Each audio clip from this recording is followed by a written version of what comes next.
Hello friends, Siragadikka ஆசை சீரியலை பற்றி கொஞ்சம் பார்க்கலாமா?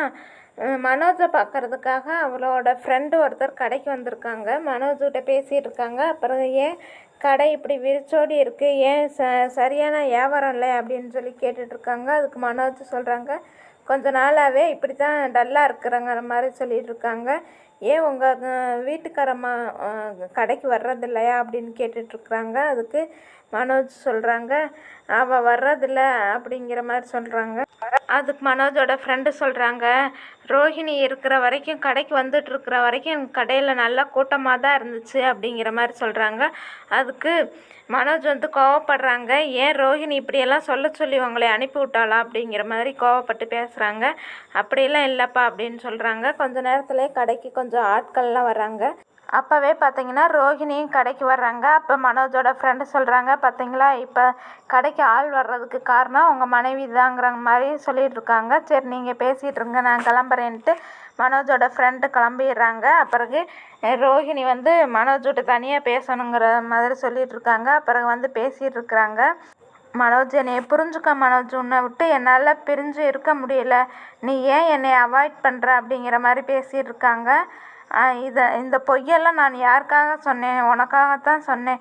நான் சொகுசாக வாழணுங்கிறதுக்காக பொய் சொல்லலை அப்படின்லாம் மனோஜ்கிட்ட சொல்லிகிட்டு இருக்காங்க ரோஹிணி. அதுக்கு மனோஜ் சொல்லிகிட்டு இருக்காங்க, பொய் சொல்கிறவங்க எல்லாருமே ஒரு காரணத்தை தான் வச்சுருப்பாங்கங்கிற மாதிரி சொல்லிகிட்டு இருக்காங்க. நீ எதுக்காக இப்போ இங்கே நீ வந்தது தெரிஞ்சால் எங்கள் அம்மா என்ன திட்டுவாங்கங்கிற மாதிரி சொல்லிகிட்டு இருக்காங்க மனோஜ். அதுக்கு ரோஹிணி கேட்குறாங்க, அப்போ உங்களுக்கு என்னை விட உங்கள் அம்மா தான் முக்கியமானு கேட்குறாங்க. இருவருக்கிடையே கொஞ்சம் வாக்குவாதம் போயிட்டுருக்குது. இந்த சூழ்நிலையில் முத்து மற்றும் மீனா ரொமான்ஸாக பேசிக்கொண்டு இருக்கும்போது சீதா முத்துவுக்கு ஃபோன் செய்கிறாங்க.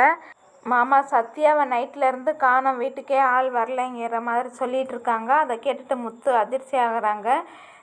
இது சிட்டியோட வேலையாக தான் இருக்கும், நீ கவலைப்படாத, சத்யாவை கண்டுபிடிச்சிடலான்னு சொல்லிட்டு இதை உங்கள் அம்மாக்கிட்டேயும் அக்காவிட்டையும் நீ சொல்ல வேண்டாங்கிற, இல்லாட்டி சொன்னால் பயப்படுவாங்கன்னு சொல்லிட்டு போகிறாங்க முத்து அவங்களோட ஃப்ரெண்டு செல்வத்தை கூட்டிகிட்டு 2 பேரும் பைக்கில் சத்யாவை தேடி போகிறாங்க. முத்துவும் செல்வமும் சத்யாவை தேடி போயிட்டுருக்கிறப்ப சத்யா வேலை பார்க்கும் இடத்துக்கு போய் விசாரிக்கிறாங்க.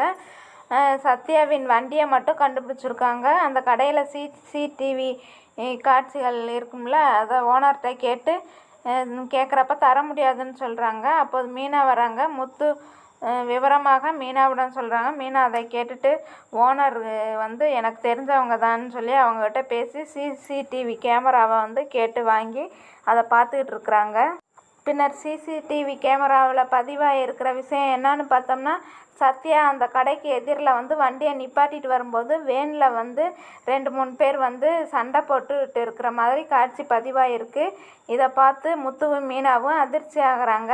அடுத்த பக்கத்தில் பார்த்தீங்கன்னா இந்த சீதா டிராஃபிக் போலீஸ் அருணுக்கு ஃபோன் பண்ணி இந்த மாதிரி விஷயத்த என் தம்பியை காணாங்கிற மாதிரி சொல்லிகிட்டு இருக்காங்க. அருண் சீதா கிட்ட, சரி உங்கள் தம்பியோட ஃபோன் நம்பரை கூட அதை வச்சு ட்ராக் பண்ணி எங்கே இருக்கிறான்னு கண்டுபிடிச்சிடலாம் அப்படின்னு சொல்லிகிட்டு இருக்காங்க. அப்புறம் ஃபோன் நம்பரை வாங்கி சத்யா இருக்கிற இடத்த கண்டுபிடிச்சிடுறாங்க.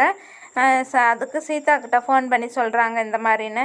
சீதா முத்துக்கிட்ட ஃபோன் பண்ணி இந்த மாதிரி இடத்துல இருக்கிறாங்கங்கிற விஷயத்த சொல்கிறாங்க. முத்துவும் செல்வமும் போய் பார்க்குறப்ப மயக்க ஊசி போடுறதுக்கு ரெடியாகிட்டு இருக்கிறாங்க செல்வத்துக்கு. முத்துவும் செல்வமும் டிராஃபிக் போலீஸ் எல்லாம் சேர்ந்து செல்வத்தை கடத்திட்டு போனவங்கள அடித்து போட்டு செல்வத்தை கூட்டிகிட்டு வந்துடுறாங்க. அடுத்ததாக பார்த்தோம்னா இந்த சீதாவும் அருணும் காதலிக்கிற விஷயம் முத்துக்கு தெரிய வருது. அதை பார்த்துட்டு சண்டை போட்டுட்ருக்காங்க. அப்புறம் கொஞ்சம் நேரத்தில் பார்த்தோங்கன்னா முத்து அதை புரிஞ்சுக்கிட்டு அருணை பற்றி கொஞ்சம் யோசிச்சுட்டு இருக்கிறாங்க முத்து. அப்புறம் யோசித்து பார்த்துட்டு அருண் எந்த விதத்துலேயும் கெட்டவனா மாதிரி தெரியல அப்படின்ட்டு திருப்பி அருணுக்கும் சீதாவுக்கும் முத்துவே கல்யாணம் பண்ணி வைக்கிற மாதிரி சூழ்நிலை அமைய போகுது.